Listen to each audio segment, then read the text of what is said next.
معزز صاحبین کرام السلام علیکم ورحمۃ اللہ۔ الحمدللہ رب العالمین والعاقبۃ للمتقین والصلاۃ والسلام علی رسولہ الکریم اما بعد فاعوذ باللہ من الشیطان الرجیم بسم اللہ الرحمن الرحیم والعصر ان الانسان لفی خسر إلا الذين آمنوا وعملوا الصالحات وتواصوا بالحق وتواصوا بالصبر۔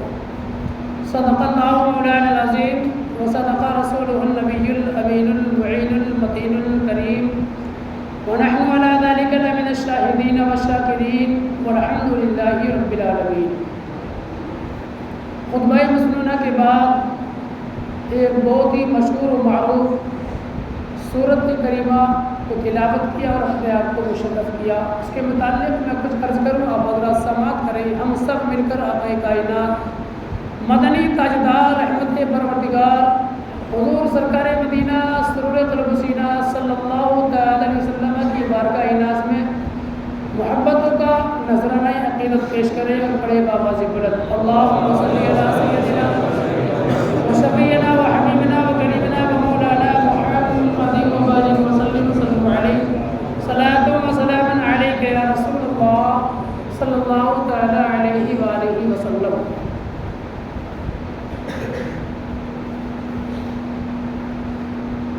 راہ حق میں سر کو جھکاتا چلا جا، راہ حق میں سر کو جھکاتا چلا جا، عبادت کی عادت بناتا چلا جا۔ راہ حق میں سر کو جھکاتا چلا جا، عبادت کی عادت بناتا چلا جا، برائی سے دامن بچاتا چلا جا، برائی سے دامن بچاتا چلا جا، نیک راہ پر قدم بڑھاتا چلا جا۔ ایک مرتبہ اور نبی علیہ نبی پر درود پاک پڑھیں صلی اللہ علیہ وسلم صلاۃ و سلام علیک یا رسول اللہ۔ خالق کائنات ارشاد فرماتا ہے والعصر ان الانسان لفی خسر، اس زمانے محبوب کی قسم، بے شک انسان ضرور گھاٹے میں ہے۔ الا الذین آمنوا، مگر وہ جو ایمان لائے، وعملوا الصالحات، اور جنہوں نے اچھے عمل یعنی اچھے کام کیے، وتواصوا بالحق، اور ایک دوسرے کو دین کی حق کی تلقین کرتے رہے، وتواصوا بالصبر، اور ایک دوسرے کو صبر کی وصیت کرتے رہے۔ رب تبارک و تعالی نے ارشاد فرمایا اور زمانے محبوب کی قسم فرمائی۔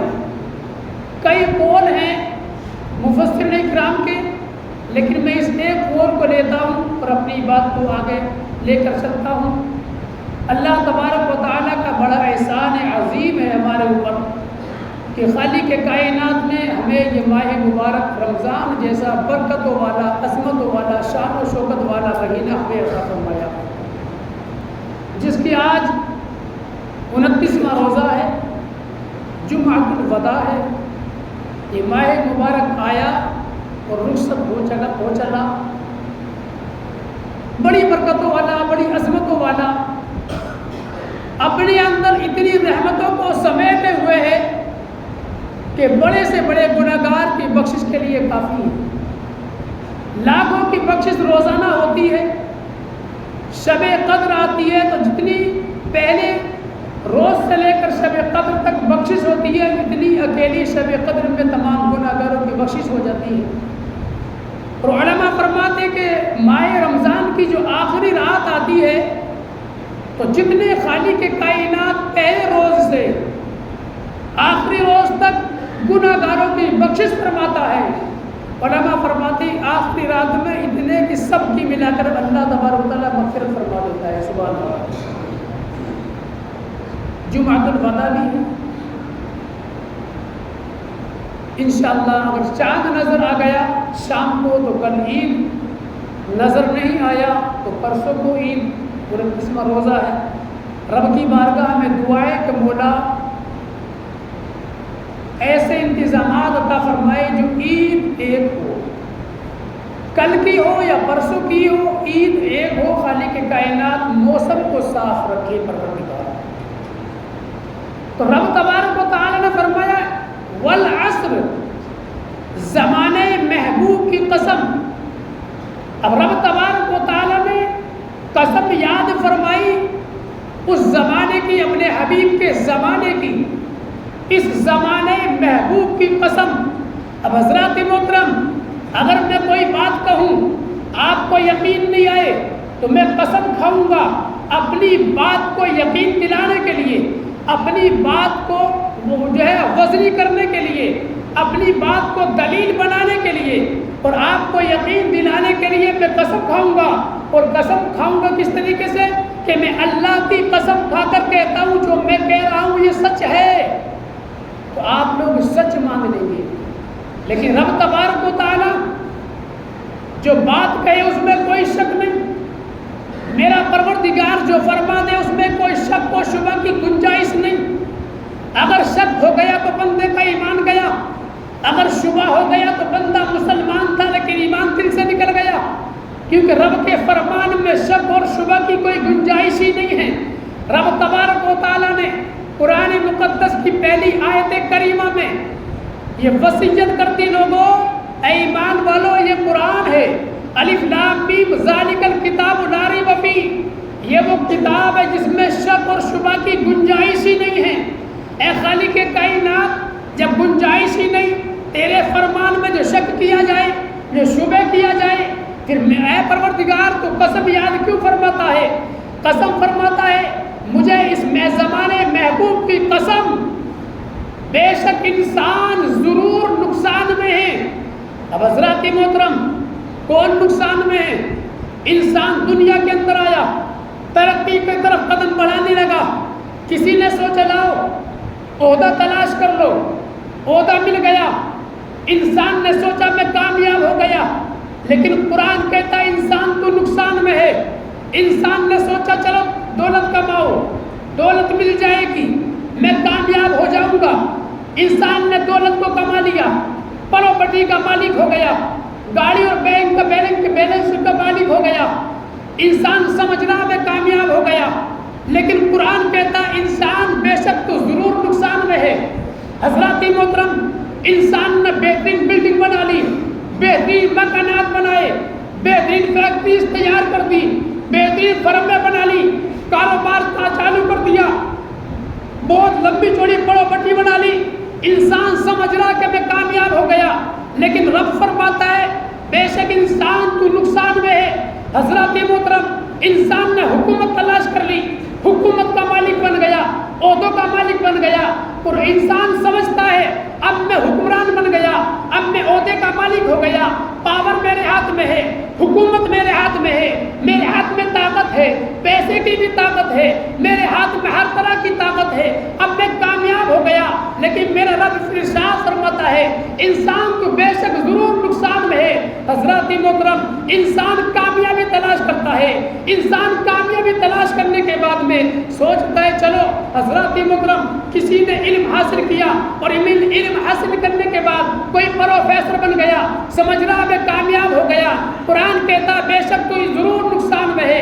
انسان پائلٹ بن گیا اور سمجھ رہا میں کامیاب ہو گیا، زمین سے ہزاروں کلومیٹر اوپر میں ہوائی جہاز کو، پلین کو 300-400 آدمیوں کو لے کر میں اڑ رہا ہوں، میں اتنا کامیاب ہو گیا، قرآن کہتا بے شک تو ضرور نقصان میں ہے۔ حضرات محترم، دنیا دار کے اندر دنیا دار بن کر کوئی کتنی ترقی حاصل کر لے، کتنی بلندیوں پر پہنچ جائے، کتنی دولتوں کا مالک ہو جائے، کتنی حکومتوں کا مالک ہو جائے، میرا رب ارشاد فرماتا ہے بے شک انسان تو ضرور نقصان میں ہے۔ اور قسم یاد فرمائی، اس میں کوئی شک نہیں ہے، انسان کتنی ترقی حاصل کر لے، لیکن جب میرے رب نے فرما دیا بے شک انسان تو ضرور نقصان میں ہے، تو یہ بات حق ہے کہ انسان نقصان میں ہے۔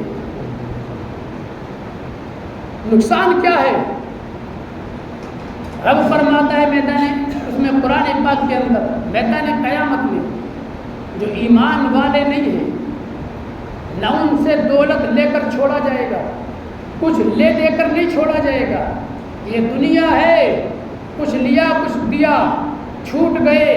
میدان قیامت میں رب فرماتا ہے کچھ لے دے کر بھی نہیں چھوڑا جائے گا. نہ ان کی دولتیں کام آئیں گی، نہ ان کی حکومتیں کام آئیں گی، نہ حکومتیں بچا پائیں گی، نہ دولتیں بچا پائیں گی، نہ طاقتیں بچا پائیں گی. حضرات محترم کچھ لے دے کر بھی نہیں چھوڑا جائے گا.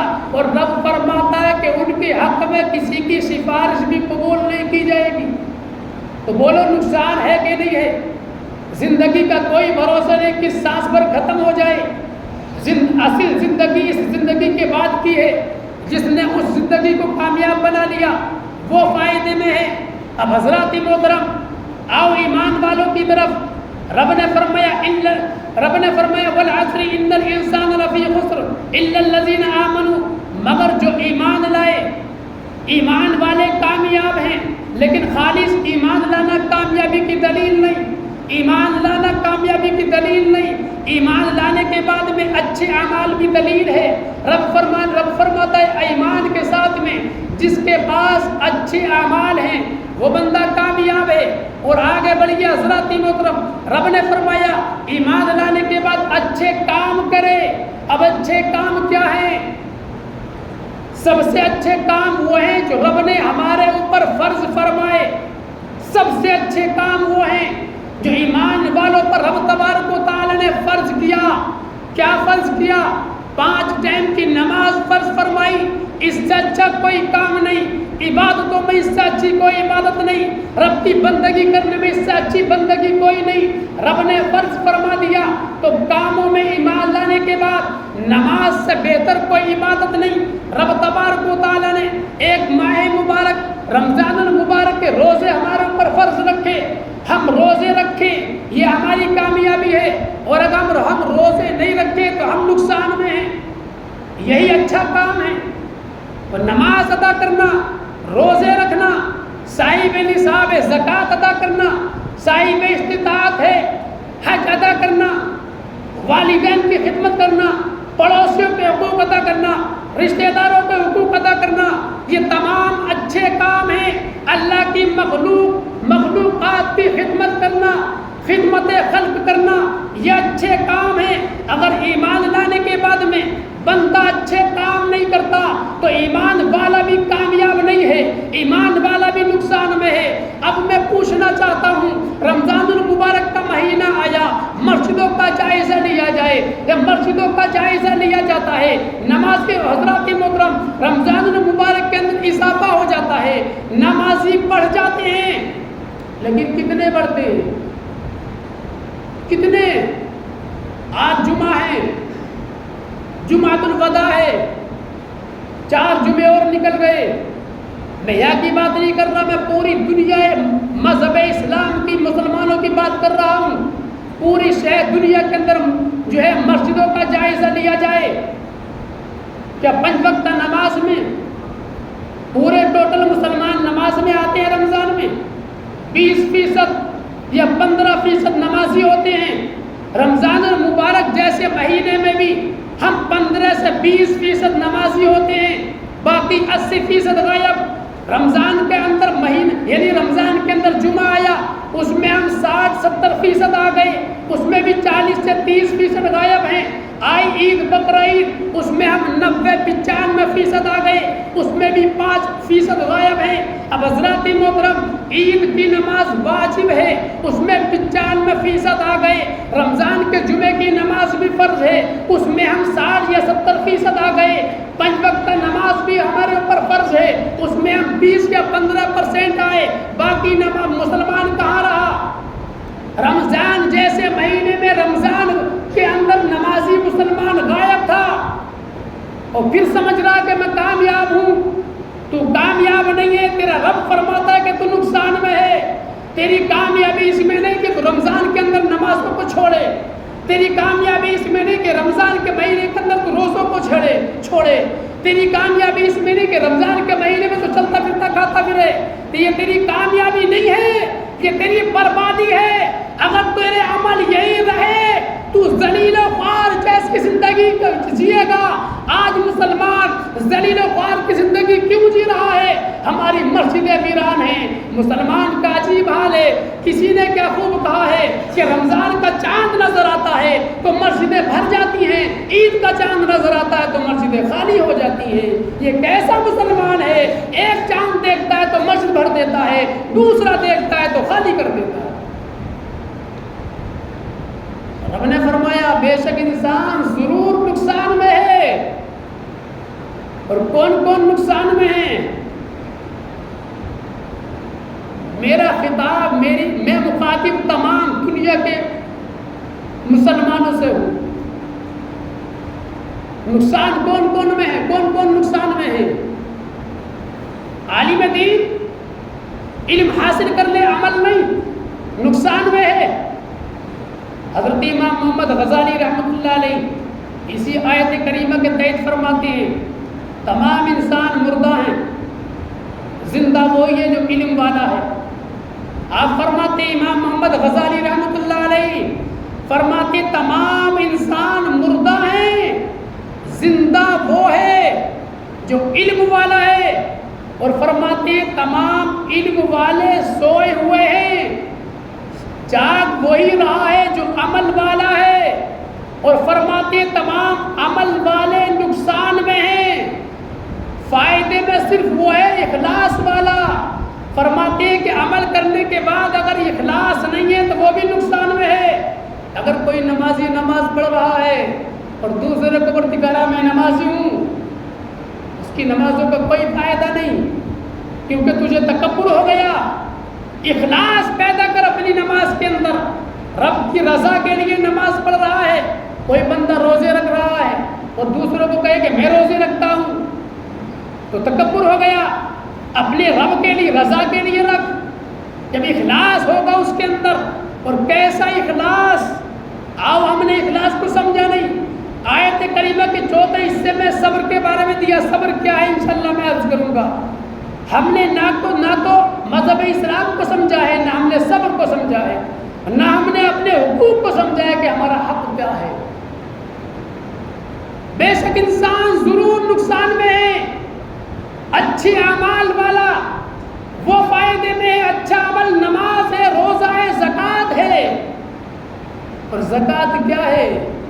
اگر کسی نے کسی کو زکوٰۃ دی اور زکوٰۃ دینے کے بعد میں اس کو کہا بعد میں نے تجھ کو زکوٰۃ دی تھی تب تیرا کام چلا تھا، میں تجھ کو زکوٰۃ ادا کرتا ہوں، اس پر جو ہے گھمنڈ دکھایا یا اس کو رسوا کیا، تیری زکوٰۃ تیری منہ پر مار دی جائے گی۔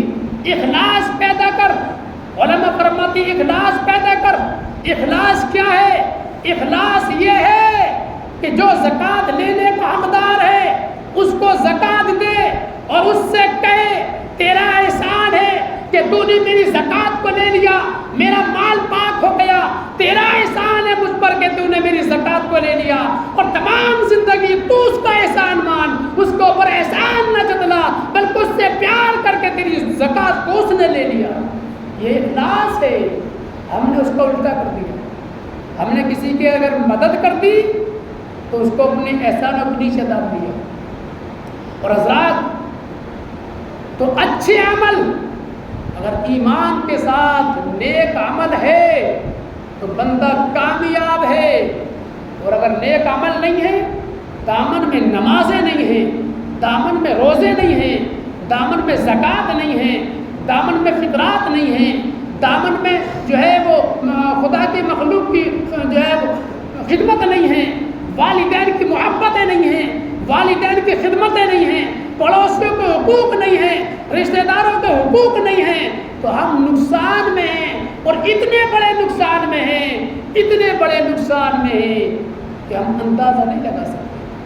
میدان قیامت میں جب پہنچیں گے تو لوگ دہاڑے مار مار کر روئیں گے، چیخیں نکل جائیں گی لوگوں کی، ہائے افسوس صد افسوس ہم نے کیا کیا۔ حضرات ایک مثال دے دوں، ایک بندہ ٹینکر لے کر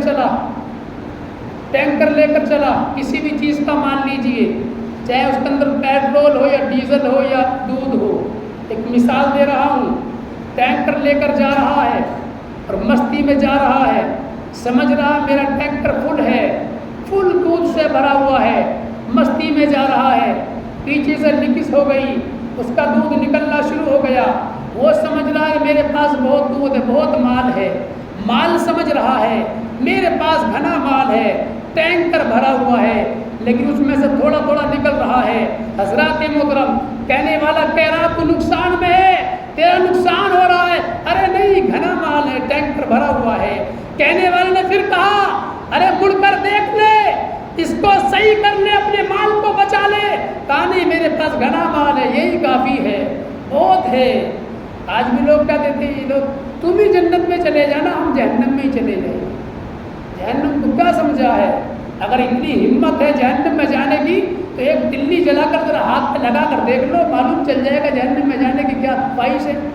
یہ آگ تو کچھ بھی نہیں اس کے سامنے، گیس چلا کر ذرا ہاتھ ہی رکھ کر دیکھ لینا، ایک گرم روٹی نہیں پکڑ سکتے ہم، کیا ہماری حیثیت ہے؟ ہمارے جسم کی کوئی بھی ساتھ نہیں ہے، کوئی حقیقت نہیں ہے۔ جا رہا ہے مستی میں، ٹینکر میں سے دودھ نکل رہا ہے، وہ سمجھ رہا گھنا مال ہے، بہت مال ہے۔ جیسے منزل پر پہنچا دیکھا تو ٹینکر پورا خالی، پورا ٹینکر خالی۔ افسوس، اب کیا ہو؟ اور وہ بندہ جو کہہ رہا تھا نا کہ پیچھے دیکھ لے، وہ صحیح کہہ رہا تھا، اگر دیکھ لیتا تو بچ جاتا۔ ایک بندہ اور ملا تھا، اس نے بھی کہا تھا روک کر آواز لگائی کہ رک جا، ٹھہر جا، تیرا نقصان ہو رہا ہے، اس کو بچا لے، روک لے۔ لیکن میں نے اس کی بات پر غور نہیں کیا، رک جاتا، سمجھ لیتا کہ میرا مال بچ جاتا۔ اب افسوس کر رہا ہے، واپس بھی نہیں آ سکتا، اور واپس آئے گا بھی تو کیا دودھ کو بٹور سکتا ہے، اکٹھا کر سکتا ہے؟ کیا دودھ کو اٹھا کر ٹینکر میں رکھ سکتا ہے؟ وہ دودھ اس کو کوئی فائدہ پہنچا سکتا ہے؟ نہیں۔ جیسے یہ ایک میں نے مثال دی ہے، جب بندہ دنیا سے چلا گیا اور میدان قیامت میں پہنچے گا، پھر افسوس کرے گا، افسوس، صد افسوس۔ تھا کوئی میرا پڑوسی کہ مجھ سے کہتا تھا اچھے عمل کر لے، نمازیں پڑھ لے، برے کاموں سے بچ جا، میں اس کی نہیں مانی۔ تھا کوئی میرا رشتہ دار مجھ سے کہتا تھا لیکن میں نے اس کی نہیں مانی۔ تھا ہماری مسجد کا کوئی امام جو ہم سے کہتا تھا، بار بار کہتا تھا، جمعوں میں بھی کہتا تھا، لیکن ہم نے اس کی نہیں مانی۔ اب واپس بھی نہیں آ سکتا، زندگی نہیں ملے گی، اب سوائے افسوس کرنے کے کچھ نہیں ہے۔ رب نے فرمایا جن کے پاس ایمان نہیں وہ نقصان میں، جن کے پاس ایمان ہے اچھے عمل نہیں وہ بھی نقصان میں، اور جن کے پاس عمل ہے لیکن اخلاص نہیں وہ بھی نقصان میں۔ اور اگلے جز میں چلیے وَتَوَاصَوْا بِالْحَقِّ، اور ایک دوسرے کو حق کی تلقین کرتے رہو۔ یہ حق کیا ہے؟ دین اسلام ہے، یعنی ایک دوسرے کو دین کی بات تلقین کرتے رہو، تبلیغ کرتے رہو۔ ایسا نہیں کہ مولویوں پر ہی فرض ہے، ایسا نہیں کہ اماموں ہی پر فرض ہے، بلکہ اللہ تبارک و تعالیٰ نے ہر مسلمان پر یہ کام ضروری کر دیا۔ تمہیں جتنا علم ہے اتنا تم دوسرے کو بتاؤ، حق کی تلقین کرتے رہو، یہ تمہاری کامیابی ہے۔ دین کی بات اپنے بھائی کو بتاتے رہو، یہ تمہارے لیے ضروری۔ اور میرے آقا فرماتے ہیں ہر اس بندے کا لیے ضروری ہے جس کے ماتحت میں جو کچھ لوگ ہوتے ہیں۔ صحابہ نے پوچھا یا رسول اللہ وہ بندہ کون ہے؟ فرمایا جو گھر کا مالک ہے، والدین ہیں، اولاد کو اچھی تربیت دیں، اولاد کو سکھائیں، یہ ان کا حق ہے، ان کو دین کی تبلیغ کریں۔ شوہر بیوی کو دین کی تبلیغ کرے، بیوی شوہر کو دین کی تبلیغ کرے، ماں باپ اولاد کو دین کی تبلیغ کرے۔ پڑوسی جانتا ہے دوسرا پڑوسی نہیں جانتا، وہ پڑوسی اس پڑوسی پر جو ہے وہ دین کی تبلیغ کرے۔ حضرات محترم، نمازی غیر نمازی پر دین کی جو ہے وہ تبلیغ کرے۔ ایک نمازی غیر نمازی کو دین کی دعوت دے، نمازی جو ہے بنانے کی کوشش کرے، نماز کی دعوت دے۔ ہم جو بھی دین کی بات جانتے ہیں یہ ہمارے لیے ضروری ہے کہ ہم دوسرے سے کہیں، لیکن حضرات محترم یہاں ایک بات کا خیال رکھنا، اگر کوئی نمازی آپ سے کہے کہ نماز پڑھو، اس میں تمہارا فائدہ، اس کی بات کا غلط مت ماننا۔ اگر غلط مانو گے، برا مانو گے تو دو طرح سے گنہگار ہو جاؤ گے۔ ایک تو نماز چھوڑنے کے گناہ، دوسرا دین کی تبلیغ کر رہا اس کو تم برا مان رہے ہو، اس کا بھی گناہ، ڈبل گناہ ہو جائے گا۔ اگر کوئی کہہ رہا ہے تمہارے فائدے کے لیے کہہ رہا ہے تو دین کی تبلیغ کرنا سب پر ضروری، اور اس پر اور ضروری اگر بستی کے اندر کوئی لوگ ایسے ہیں کہ میرے آقا نے فرمایا اگر برائی کو روک سکتے ہو، اگر ہاتھ سے روک سکتے ہو تو ہاتھ سے روکو، اگر ہاتھ سے روکنے کی طاقت نہیں، زبان سے روکنے کی طاقت ہے تو زبان سے روکو، دولت سے روکنے کی طاقت ہے تو برائی کو دولت سے روکو، اور نہ ہاتھ سے روک سکتے ہیں، نہ زبان سے، نہ دولت سے، تو کم از کم اس برائی کو دل سے برا جانو، یہ ایمان سب سے کمزور ایمان ہے۔ بولو ہم لوگ کیا کہتے ہیں، ہمیں کیا مطلب ہے، کرنا کرنے تو خود بھرے گا، نہیں، آگ جب لگتی ہے نا تو سوکھے کے ساتھ میں گیلا بھی جل جاتا ہے۔ جب کسی کے مکان میں آگ لگتی ہے اور ہوا چلتی ہے تو پڑوسی بھی جل جاتا ہے۔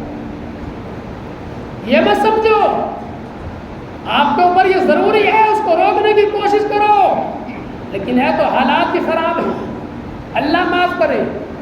میں پوری قوم سے مخاطب ہوں، کسی ایک بندے سے نہیں، کسی ایک انسان سے نہیں، میرا ٹارگیٹ میری پوری قوم ہے۔ اور رب نے فرمایا کہ حق کی تلقین کرو، اگر نہیں کریں گے رب نے ہمیں ایک ڈیوٹی عطا فرمائی، اس کا احسان ہے کہ ہمیں جو بھی اس نے علم عطا کیا اور اپنے بندوں کا امام بنایا، یہ ہمارا حق ہے، ہم حق بات کہیں گے، حق سے نہیں مڑیں گے، گردن نہیں جھکائیں گے، نہ حق سے منہ موڑیں گے، نہ ہم جو ہے ایسا ہو کسی لالچ میں آ کر اپنی حق بات سے منہ پھیر لے، نہیں۔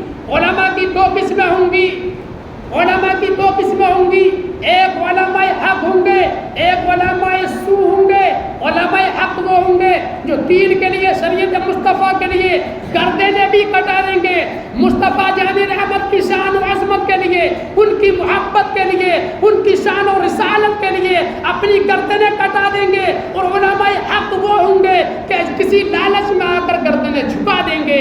تو جو گردنیں جھکانے والے ہوں گے وہ میدان قیامت میں جہنم کی ڈاڑھ بنا دیے جائیں گے۔ جو علماء حق ہوں گے جو اپنی گردنیں کٹا دیں گے اپنے نبی کی شان کے اوپر، شریعت مصطفیٰ کے اوپر، اپنی عہدوں کو چھوڑ دیں گے، ذلیل و خوار کی زندگی گزار لیں گے، لوگ ٹھوکریں ماریں گے، ٹھوکریں کھا لیں گے، لیکن شریعت مصطفیٰ پر آج نہیں آنے دیں گے۔ حضرات محترم، ایسے جو علماء ہوں گے میدان قیامت میں پہنچیں گے، اللہ تبارک و تعالیٰ ان کے سروں پر ایسا تاج رکھے گا کہ لوگ دیکھیں گے، ان کی آنکھیں نہیں کھلیں گی، ان کی آنکھیں چندی آ جائیں گی۔ علماء کی بھی دو قسمیں ہیں، علماء حق، حق بات آپ تک پہنچانا ہمارا فرض ہے، ہمارا کام ہے۔ وتواصوا بالحق، حق کی تلقین کرتے رہو۔ حضرات میں ایک جگہ گیا، ایک مرتبہ درود پاک پڑھتے پڑھتے سب بنا گئے، صلی اللہ علیہ نبی الامی وعلیہ صلی اللہ علیہ وسلم صلاۃ و سلام علیک یا رسول، صفحے بنا لیں، ایک دوسرے کاندھے سے کاندھا ملا کر اپنا اور بیٹھ جائیں، پہلی سب بنا لیں، دوسری جو جگہ خالی ہو پیچھے سے جو ہے آگے آ جائیں، بیٹھ جائیں۔ صلی اللہ علیہ نبی الامی وعلیہ صلی اللہ علیہ وسلم صلاۃ و سلام علیک یا رسول اللہ صلی اللہ علیہ وسلم۔ یا تو عالم یہ ہے اگر کوئی سرپنچ بن جائے اور الیکشن کا نمبر آ جائے تو پیسہ خرچ ہو رہا ہے۔ میں نے اپنے علاقے کی بات دیکھی، یو پی کی، یہاں کا تو مجھے معلوم نہیں، اگر گاؤں کے اندر 5 کینڈیڈیٹ ہیں تو پتہ چلا 10-10 لاکھ روپے خرچ ہو گئے کھائے میں، کھلانے میں لوگوں کو۔ عجیب مسلمان ہے، اپنا لیڈر بنائے گا کھا کر اور کھائے گا سب کا، تو ووٹ اس کو دے گا۔ بھائی جس کا بھی کھا رہا ہے وہ تو یہ سمجھ رہا کھلانے والا میں کھلا رہا ہوں مجھے دے گا، اب 5 کا کھا لیا، ووٹ کس کو دے گا بھائی؟ کھایا 5 کا ووٹ 1 کو، تو 4 کا تو ناجائز کھایا، پھر دعا مانگتی ہے اللہ ہمیں اچھا لیڈر دے دے۔ اچھا لیڈر کہاں سے آئے گا؟ 5 مرتبہ تو پہلے کھا لیا، اس کے بعد ووٹ دیا۔ جب پیسے لے کر ووٹ دو گے تو لیڈر اچھا کہاں سے ملے گا؟ اس نے تو تمہیں خرید لیا، تمہارا ووٹ خریدا ہے۔ جب خرید لیا، اچھا لیڈر تلاش کرو اور اچھے لیڈر سے کہہ دو ہمیں صرف تجھے ہمارا ووٹ چاہیے، ہمیں تیری سپورٹ چاہیے، ہمیں پیسہ نہیں چاہیے، ہمیں کھانا نہیں چاہیے۔ زندگی دی اللہ نے، اللہ دیتا ہے کھانے کے لیے، ہم نہیں کھائیں گے، ہم ووٹ دیں گے۔ یہ بات جو ہے وہ الگ ہے، لیکن میری آگے زبان پہ تو میں کہہ رہا ہوں پھر تلاش کرتے اچھا لیڈر 5 سال تک کیا کرے، اب یہی پردھان بن گئے، سرپنچ بن گئے، اب بھگت کرنا پڑے گا، تو کھایا بھی تو تم نہیں ہے بھائی، اچھا لیڈر تلاش کرو۔ اور حضرات کتنی جگہ میں نے یہ دیکھا، یہ تو گاؤں کے سرپنچوں کی بات ہے، اللہ معاف کرے، اللہ معاف کرے۔ اب تو عالم یہ ہو گیا کہ مسجدوں کے صدر کے لیے بھی ووٹنگ چل رہی ہے، ووٹ پڑیں گے جو جیت گیا وہ مسجد کا صدر، اب اس میں پیسے خرچ کیے جا رہے ہیں۔ اب میں یہ پوچھنا چاہتا ہوں ان لوگوں سے جو الیکشن کر کر صدر بنتے ہیں، وہ جو پیسہ خرچ کیا ہے بعد میں وہ پیسہ قائمے سے نکالیں گے، یہ کیا فائدہ حاصل کریں گے؟ چلو سرپنچ بن گیا، وہ تو جو ہے گورنمنٹ سے پیسہ اتنا وصول کر لے گا، تم کہاں سے کرو گے؟ مسجد سے، اور مسجد سے نہیں کرو گے تو پیسہ خرچ کر کر جو صدر بنے وہ کس چیز کے لیے، کیا فائدہ حاصل ہوا؟ جانتے ہو صدر بننے کے لیے کیا ہمت چاہیے، لیڈر بننے کے لیے کیا کام چاہیے؟ میں اسی آیت کریمہ پر آ رہا ہوں کہ انسان بے شک ضرور نقصان میں ہے۔ لیڈر بننے سے پہلے سنو، مذہب اسلام کو ماننے والے ہو، صحابہ کرام کو ماننے والے ہو، اولیاء کرام سے محبت کرنے والے ہو تو سنو، عمر فاروق اعظم فرماتے ہیں کہ جب تک میری خلافت ہے، اگر میری خلافت کے دور میں دریائے نیل کے قریب، سمجھنے کی بات ہے، لیڈر بننے سے پہلے سمجھ لینا، قوم کا پیشوا بننے سے پہلے سمجھ لینا، امام بننا بہت آسان ہے، لیڈر اس کے حکم کو، احکام کو نبھانا بڑا مشکل ہے، مصلی پر کھڑا ہونا بڑا آسان ہے، لیکن نماز کا پورا حق ادا کرنا بڑا مشکل ہے، عالم بننا بڑا آسان ہے، لیکن عالم بننے کے بعد قوم کا حق ادا کرنا بڑا مشکل ہے۔ حضرات عمر فاروق اعظم فرماتے ہیں میرے خلافت کے دور میں دریائے نیل کے کنارے پر اگر ایک کتا پیاسا مر جائے تو عمر کو میدان قیامت میں حساب دینا پڑے گا۔ رب مجھ سے پوچھے گا عمر میں نے تجھ کو خلافت عطا فرمائی تھی، تو بادشاہ تھا، میری بادشاہت کا کیا ہوا؟ دریائے نیل کے کنارے میری مخلوق ہے، کتا پیاسا مر گیا، یا تو انسان بھوکے مر رہے ہیں۔ بات کرتے ہیں ہم، آئیے عمر بن عبدالعزیز رحمۃ اللہ علیہ دمشق کی جامع مسجد میں نماز کے لیے، جمعے کی نماز ادا کرنے کے لیے بیٹھ گئے۔ قاضی صاحب کھڑے ہوئے منبر پر اور اعلان کر دیا آج سے خلیفہ عمر بن عبدالعزیز کو بنایا جاتا ہے۔ اس کو خود کو معلوم نہیں کہ مجھے خلیفہ بنایا جا رہا ہے، پہلے ایسے خلیفہ ہوا کرتے تھے۔ عمر بن عبدالعزیز کا جب قاضی صاحب نے اعلان کیا، آپ بیٹھے ہوئے تھے، عمر بن عبدالعزیز جب سنا بے ہوش ہو گئے۔ لوگوں نے پانی وانی چھڑکا اٹھایا، پوچھا سرکار کیا ہوا؟ کیا میں اپنی قوم کا خلیفہ بنوں گا؟ کہا بے ہوش کیوں ہوئے؟ کہ جب میرے دل میں یہ بات آئی کہ رب نے مجھے خلیفہ بنا دیا تو میں پورے انسانوں کا حق ادا کیسے کروں گا، اس کی مخلوقات کا حق ادا کیسے کروں گا؟ اگر چوک ہو گئی اور میرے رب نے میدان قیامت میں پوچھ لیا تو میں کیا جواب دوں گا؟ بس یہ سوچا تھا، میں بے ہوش ہو گیا۔ لیڈر بننا بہت آسان ہے، حق ادا کرنا بہت مشکل ہے۔ حضرات میں ایک جگہ گیا، راجستھان ہی کے اندر ہے، میں ایک جگہ امامت کے لیے گیا، ایسے ایسے اللہ معاف کرے ہمارے مسلمان کی قوم کہاں پہنچ گئی۔ پھر کہتے ہیں ہم صاحب ہمیں کامیابی نہیں مل رہی، ہماری لڑکیاں غیروں کی طرف جا رہی ہیں۔ آج سے 10 یا 15 سال پہلے عالموں نے خوب تقریریں کی ہیں، آج بھی کرتے ہیں، اپنی بچیوں کو پیراہن ایسے پہناؤ جو مذہب اسلام کی ہے۔ ہماری جوان بچیاں پینٹیں پہنتی ہیں، ٹی شرٹیں پہنتی ہیں، وہ پہناوا ہمارا نہیں۔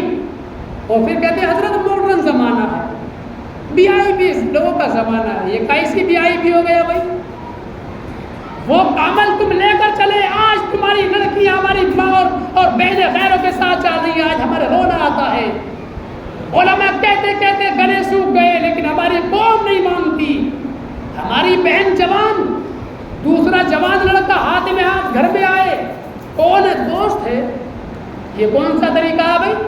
یہ مذہب اسلام کا طریقہ نہیں۔ مذہب اسلام نے تو یہ سکھایا ہے کہ تایا زاد، ماما زاد، خالہ زاد، چچا ساتھ جو بھی بھائی ہیں ان سے بھی پردہ ہے، سگے دیور جیٹھ سے بھی پردہ ہے۔ جب مامازاد تایازاد سے پردہ لکھ دیا مذہب اسلام نے، تو پھر یہ کون سا معاملہ آ گیا جو تو وہ کر رہا ہے، جو تو جو ہے تیری جوان لڑکی آ رہی ہے اور غیر نوجوان کا ہاتھ جو ہے وہ تیری لڑکی کے ہاتھ میں ہے اور تو بڑے فخر سے بیٹھاتا ہے میری لڑکی کا دوست آ گیا۔ یہ کون سا اسلام ہے؟ آج روتے ہیں تو پھر کا نقصان ہمارا ہے، ہم نے خود اپنے ہاتھوں سے اپنے گلے پر پہاڑی مار دی ہے۔ ایسے ایسے کپڑے دیکھو کہ لوگ بیٹھ جاتے ہیں چوراہوں پر، کیا کریں بتاؤ؟ کیا زمانہ آ گیا، کیا ہوا، کیا زمانہ آ گیا بتائیے؟ اے زمانہ نہیں آیا، تم غلط آ گئے۔ ہم غلط ہیں تو وقت غلط ہے، جس دن ہم صحیح ہو گئے وقت آج ہی صحیح ہو جائے گا، صرف ہمیں اپنے آپ کو تبدیل کرنا ہے۔ اگر ہم نے اپنے آپ کو تبدیل کر لیا تو وقت ابھی بدل جائے گا۔ ہم اپنے آپ کو بدلنے تیار نہیں ہیں، وقت ہی بدلنے کی بات کرتے ہیں۔ ہم بے نمازی ہیں تو بے نمازی ہیں، ہم نمازی بننے کے لیے تیار نہیں ہیں۔ ہم جھوٹے ہیں تو جھوٹے ہیں، سچ آنے کے لیے تیار نہیں ہیں، سچ بولنے کے لیے تیار نہیں ہیں۔ ہم مذہب اسلام سے دور ہیں تو دور ہے، اس کے اندر آنے کے لیے تیار نہیں ہیں، اور پھر چاہتے کہ حالات بدل جائیں۔ حالات تب تک نہیں بدلیں گے جب تک تم نہیں بدلو گے۔ ہم جس دن بدل گئے اسی دن حالات بدل جائیں گے۔ میری بات غلط تو نہیں؟ میں ایک جگہ گیا امامت کرنے کے لیے راجستھان ہی کے اندر، ایک مولوی صاحب موجود تھے، گئے بات چیت ہوئی، حضرت ٹھیک ہے آپ یہاں رہو، ایک مولانا صاحب اور آ رہے ہیں، دو یہاں پر رہیں گے، ایک امام ایک مدرس جو ہے، امام ایک مدرس، جو اچھا ہوگا اس کو رکھیں گے۔ اچھا ہوگا تمہاری نظر میں اچھا کون ہے بھائی؟ جو دھڑاکے کی تقریر کر دے وہ اچھا ہو گیا؟ جس کی آواز اچھی ہو اور قرآن پڑھے چاہے تلفظ بیکار ہو لیکن آواز اچھی ہو تمہاری نظر میں تو وہ اچھا ہوگا؟ کیونکہ اگر ہم اچھا کرنے پر آ گئے تو تمہاری نمازیں ہمیں اچھی کرانی پڑیں گی۔ اگر ہم اچھا کرنے پر آ گئے تو تمہیں لیڈر اچھا بنانا، پہلے ہمیں تمہیں سمجھانا پڑے گا کیسا لیڈر ہونا چاہیے۔ اور حضرت ہمارے یہاں جو ہے وہ قرآن خوانی نہیں ہوتی ہے۔ راجستھان کے اندر کی بات کر رہا ہوں، میں نام نہیں لے رہا اس شہر کا، میں کسی کو رسوا نہیں کرتا ہوں۔ حضرت قرآن خوانی پڑھائی کے ٹائم میں نہیں ہوگی، میں نے کہا میں خود نہیں کرتا ہوں۔ دوسروں سے لوگوں سے تعلقات نہیں جوڑو گے، رشتہ داری نہیں بناؤ گے۔ ارے بھائی رشتہ داری تو نہیں ہے، لیکن کیا امام اور مقتدی سے گہرا کوئی رشتہ ہے؟ بتائیے۔ اور رشتے تو ٹوٹ سکتے ہیں لیکن امام اور مقتدی کا رشتہ ٹوٹنے والا نہیں ہے۔ تم کہتے ہو رشتے مت جوڑو، ارے رشتہ تو جڑے گا۔ ہم امام ہیں، ہم پیشوائے قوم کے، تو قوم کے ہر ایک بچے سے، نوجوان سے، ہر ایک بوڑھے سے ہمارا رشتہ رہے گا۔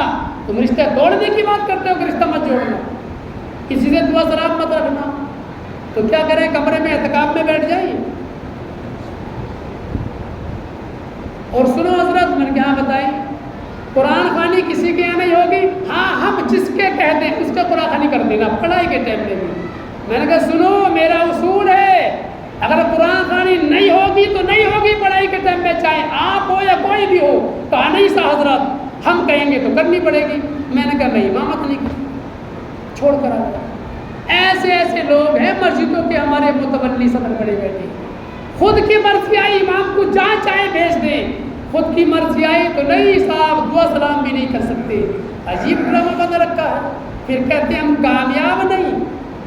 اللہ کا بڑا احسان ہے، میں منہ پر تعریف نہیں کرتا لیکن اللہ کا بڑا احسان ہے، اس کام سے اپنی سروہی بڑی پاک ہے۔ اس معاملے میں اللہ تبارک و تعالی ہمیں صحیح بولنے کی، صحیح پر عمل کرنے کی توفیق عطا فرمائے۔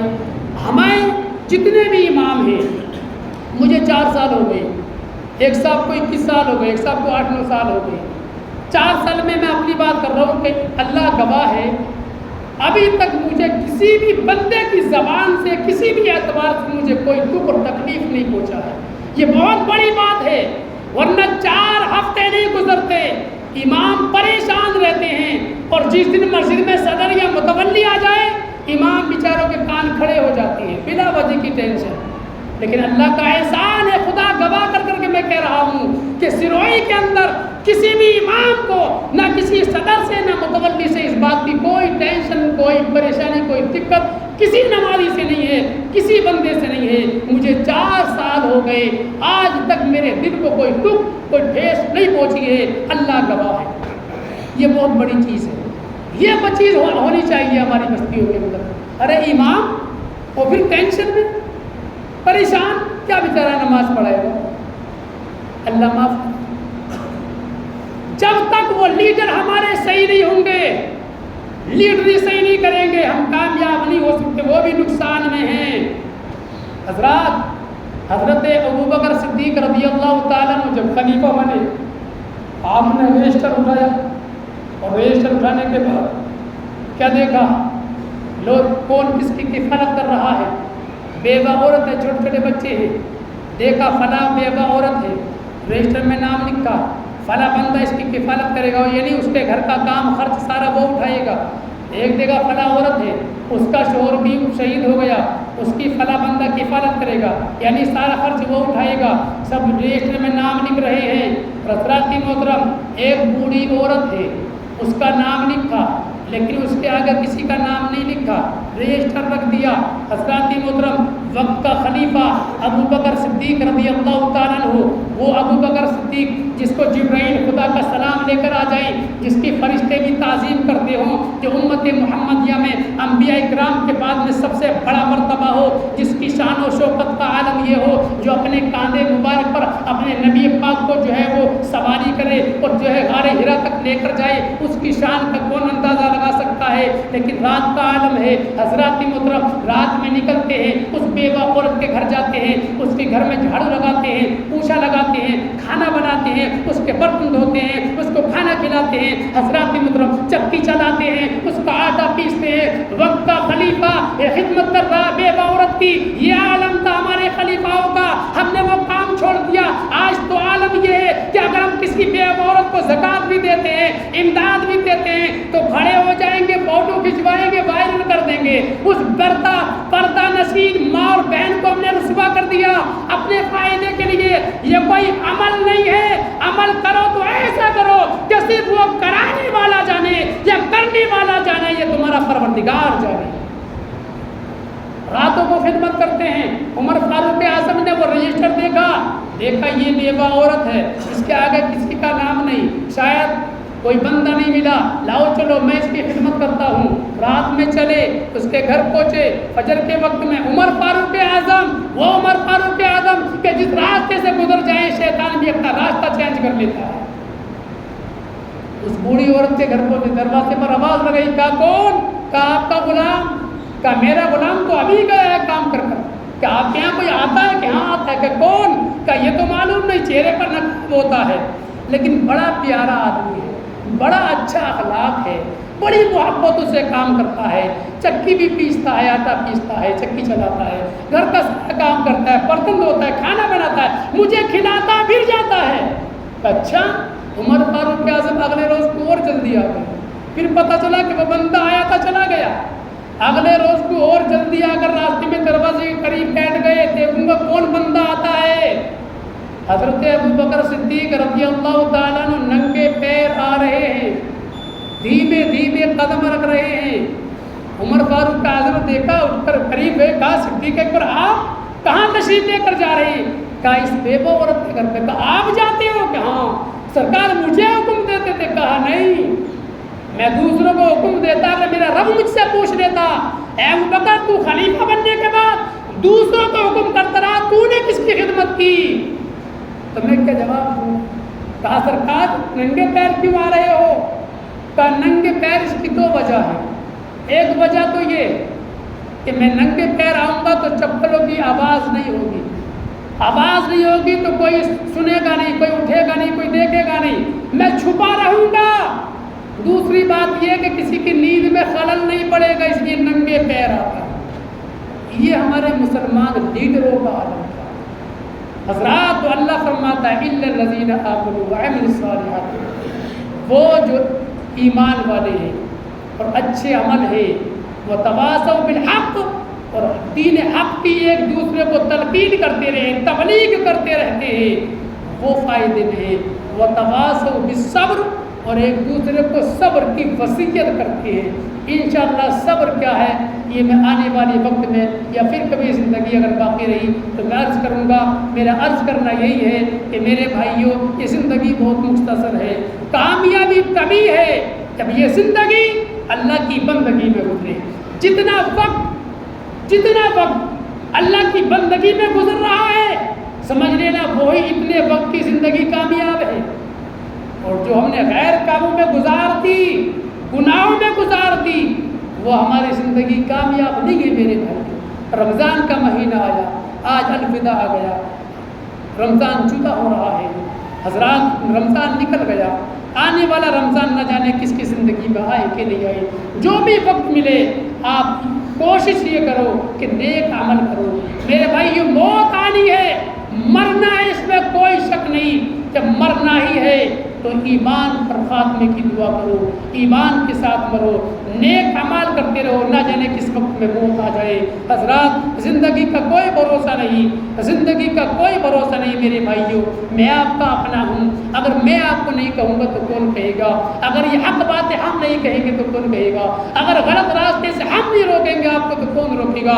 کوئی نبی نہیں آئے گا، کوئی صحابہ نہیں آئے گا، بس علماء کی جماعت ہے، اولیاء کرام کی جماعت ہے، ائمہ کرام کی جماعت ہے۔ ہم امام لوگ اگر اپنی قوم کو روکنے کی کوشش نہیں کریں گے تو میدان قیامت میں ہم بھی پھنس جائیں گے۔ جب میدان قیامت میں ہم تو خود پھنس جائیں گے تو آپ کو کیا بچائیں گے؟ ہم تو خود پھنس جائیں گے، اور آپ ہمیں تلاش کرو گے ذرا ہماری نمازوں کا حساب، امام تو پھنسا پڑا ہے۔ ہم تو خود پھنس جائیں گے، پھر آپ کو کیسے بچائیں گے؟ یہ آپ کو بچانے کے لیے ہم یہ کوشش کر رہے ہیں، اپنے آپ کو بھی بچا رہے ہیں، آپ کو بھی بچا رہے ہیں میرے بھائیوں۔